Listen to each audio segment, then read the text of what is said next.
Beautiful, j'espère que vous allez bien. Moi en tous les cas je suis super contente de vous retrouver aujourd'hui. Aujourd'hui on est dimanche et c'est la fin de la deuxième semaine de confinement. Donc je ne sais pas comment vous occupez votre temps en cette période. N'hésitez pas à me le dire en commentaire, je me ferai vraiment un plaisir de vous répondre. En attendant, comme c'est dimanche, moi je me suis dit, et qu'on est en période de confinement, je me suis dit que ça serait pas mal en fait de vous parler des séries que je regarde, qui m'ont plu et qui seront sûrement susceptibles de vous plaire aussi. Donc c'est parti, let's go!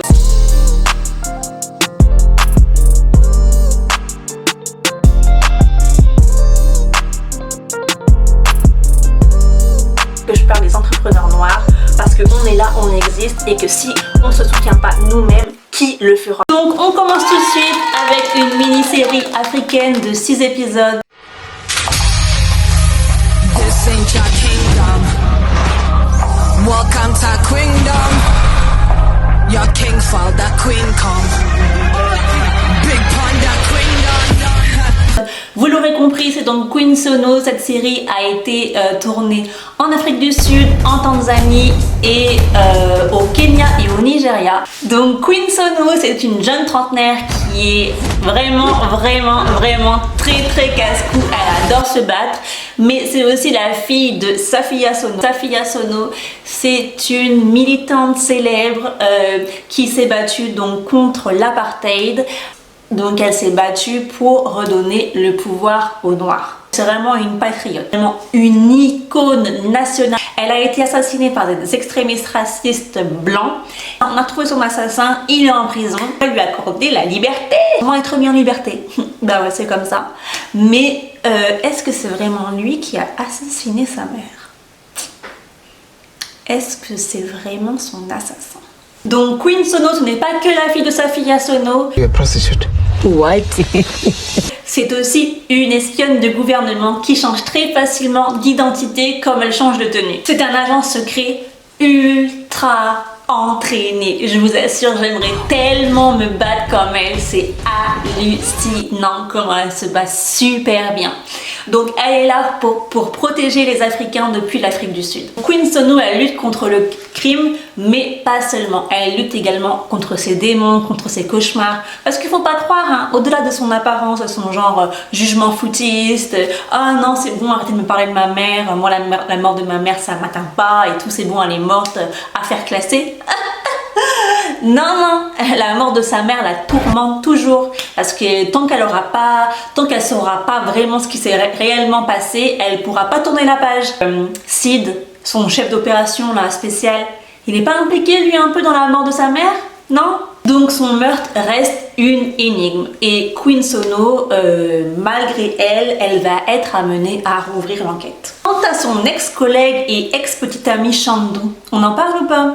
Lui maintenant il est chef rebelle du groupe Wet'suwet'en. C'est un groupe qui souhaite libérer les Africains contre l'oppression, contre l'asservissement. Il souhaite que les Africains retrouvent leur terre et arrêtent de se croire soumis aux Occidentaux. Mais Shandu a-t-il bien fait de s'allier avec le groupe russe Superior Solution?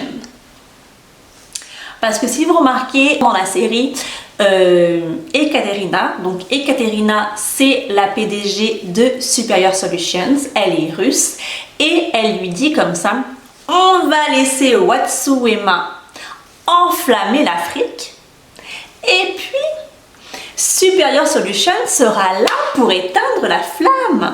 N'était-ce pas ce contre quoi Shandu se bat?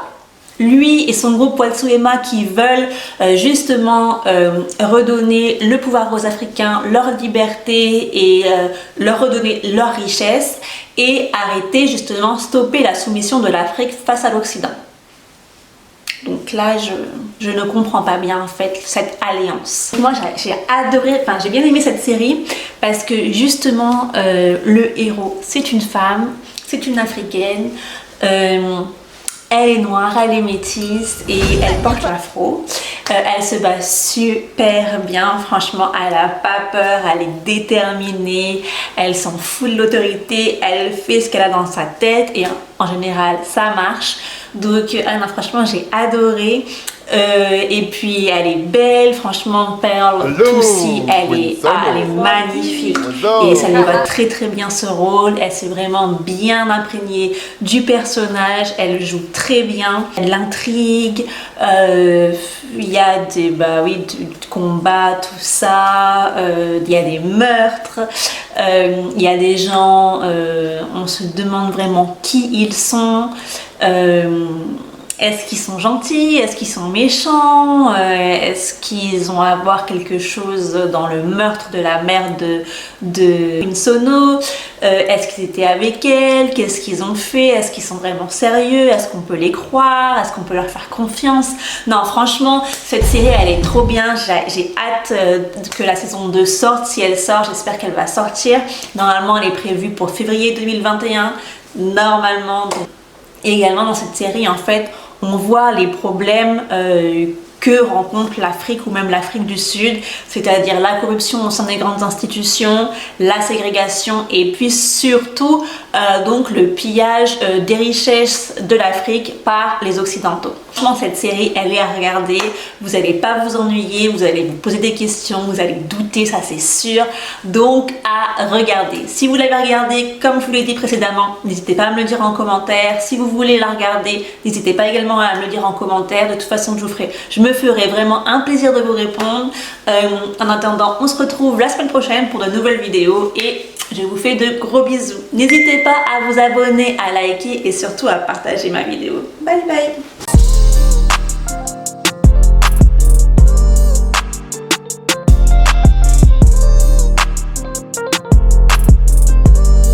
Que je parle des entrepreneurs noirs parce qu'on est là, on existe et que si on ne se soutient pas nous-mêmes, qui le fera?